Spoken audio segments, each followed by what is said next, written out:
Well, it's another cold day.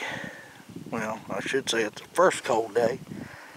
But me and Kenny, we've got out a little bit today, and I found a little work tool earlier.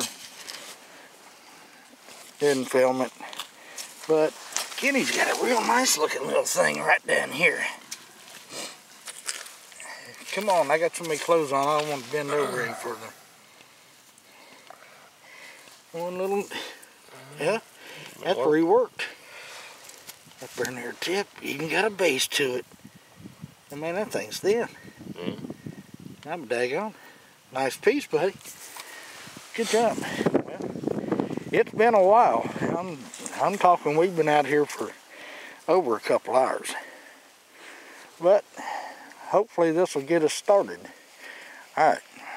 Well, if we get anything else, we'll be back. We're on a search mission today. We're checking out areas that we haven't hunted much.